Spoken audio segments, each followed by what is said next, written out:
Ottoman സാമ്രാജ്യത്തിന്റെ കൈവശമായിരുന്ന 517 വർഷം പഴക്കമുള്ള സ്വർണ്ണ ഖുർആൻ ഇനി മലയാളിക്ക് സ്വന്തം. 2 കിലോ ഭാരം വരുന്ന സുവർണ ഗ്രന്ഥത്തിന് 12 കോടിയിലേറെയാണ് മതിപ്പുവില.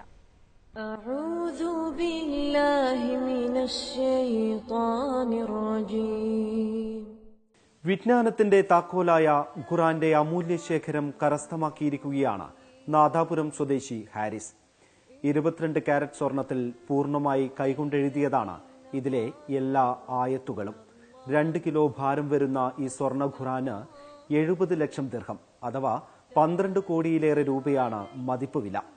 AD 16-ാം നൂറ്റാണ്ടിൽ നിർമ്മിക്കപ്പെട്ട ഈ ഖുർആൻ മലേഷ്യയിലുള്ള ഭാര്യ സഹോദരനാണ് ഹാരിസിന് നൽകിയത്. ഈ ഖുർആൻ തന്നത് എന്റെ ബ്രദറാണ്. ബ്രദറിന്റെ ഉദ്ദേശം എന്ന് വെച്ചാൽ ഇത് ചാരിറ്റിക്ക് കൊടുക്കാൻ വേണ്ടിയിട്ടും പിന്നെ യത്തീംഖാന അങ്ങനെ ഉള്ള ഉദ്ദേശത്തിലാണ് അവരിത് മേടിച്ചിട്ടുള്ളത്. 17.5 സെന്റിമീറ്റർ വീതിയും 24 സെന്റിമീറ്റർ നീളവുമുള്ള ഖുർആൻ ചൈനയിൽ നിർമ്മിച്ചതാണെന്ന് രേഖകൾ വ്യക്തമാക്കുന്നു. AD 16 മുതൽ 18 വരെ 50 വർഷം ഓട്ടോമൻ സാമ്രാജ്യത്തിന്റെ കൈവശമായിരുന്നു ആദ്യം.